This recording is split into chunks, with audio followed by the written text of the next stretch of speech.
நிறைய பேருக்கு இன்சூரன்ஸ் அப்படின்னா என்ன அப்படிங்கிற புரிதலே இல்லாம இருக்கிறாங்க அப்படின்றத நான் சொல்ல முடியும்.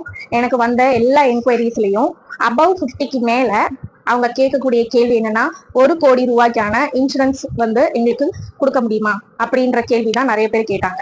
ஸோ அவங்களுக்கு பாசிபிலிட்டிஸ் இருக்குதா அப்படின்னு கேட்டீங்கன்னா ரொம்ப ரொம்ப கம்மியா தான் இருக்குது. இப்போ 50 வயசுக்குள்ள மேக்சிமம் நீங்க 45 ஏஜுக்குள்ள நீங்க சேவிங்ஸ் பண்றதுக்கோ இல்ல இன்சூரன்ஸ் பாலிசிஸ் எடுக்கிறதுக்கோ நீங்க எலிஜிபிள் ஆகிடுவீங்க. ரொம்ப நீங்க காலம் தாழ்த்த உங்களுக்கு அதுக்கான பாசிபிலிட்டிஸ் இருக்கான்னு கேட்டீங்கன்னா மெடிக்கல் செக்அப் எல்லாம் எடுத்து முடிச்சதுக்கு அப்புறம் அவங்க அப்ரூவல் பண்ணா மட்டுமே உங்களுக்கான பாலிசிஸை நீங்க எடுத்துக்கிற மாதிரி இருக்கும்.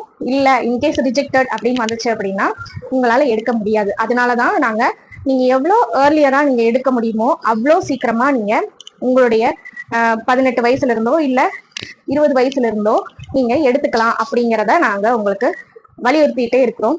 ஸோ உங்களுடைய வயசு கம்மியா இருக்கும் போதே நீங்க இன்சூரன்ஸ் பாலிசிஸோ இல்ல சேவிங்ஸ் பண்றதுக்கோ ப்ராப்பரான ஹெல்த் டிசிப்ளின்லயோ இல்ல உங்களுடைய சேவிங்ஸ் டிசிப்ளின்லயோ நீங்க அதை கொண்டு வாங்க அப்படின்ட்டு நாங்க உங்களுக்கு சொல்றோம்.